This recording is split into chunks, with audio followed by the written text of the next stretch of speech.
Fulton County's auditor said that he received an anonymous complaint about Commissioner Natalie Hall having sex with her chief of staff, but he didn't investigate it. Anthony Nix said he told 2 commissioners on the Audit Committee, but another employee testified Nix told Hall he could make the complaint, quote, go away. Fox 5's Angelique Proctor joins us from federal court with these developments today. Angelique. Good afternoon. That Fulton County auditor said he never told Commissioner Hall that he could make this complaint go away. He says the complaint came in on the whistleblower hotline, and that hotline is for employees only. This complaint, he says, came from the outside.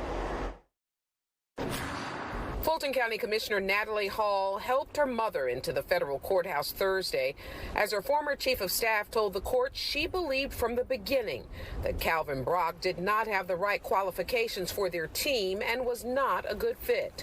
Hall's former chief of staff, Davina Jordan, said Hall seemed to rush Calvin Brock's employment and wanted him to instantly get an interview after meeting him at a rooms to go. Jordan testified Hall was extremely relaxed and unprofessional during Brock's interview and asked Brock, quote, what are you going to do about all the women who will come after you at Fulton County, end quote. Hall denies she made the statement. Former Hall employee Sequoia Kirby says she met Hall and other staffers in a rushed meeting, first on the street and then in a park, to turn in her county ID and equipment as if they were all being fired. That happened around the same time Brock said he lost his job with Hall as chief of staff. Brock alleges Hall forced him into a sexual relationship, but fired him from that $125,000 a year chief of staff job once he wanted to date other women. Fulton County Auditor Anthony Nix told the court he received an anonymous complaint on the whistleblower hotline that Commissioner Hall was having sex with her chief of staff.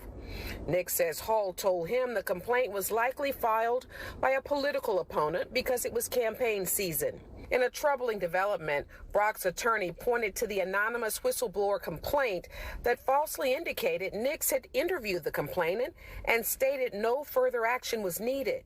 When Brock's attorneys asked the county auditor why that was listed on the document, Nix said it was a mistake by one of his employees. And in another blow to Commissioner Hall's defense, the HR director said under oath today that it was in fact Hall who fired Brock and that Brock did not resign.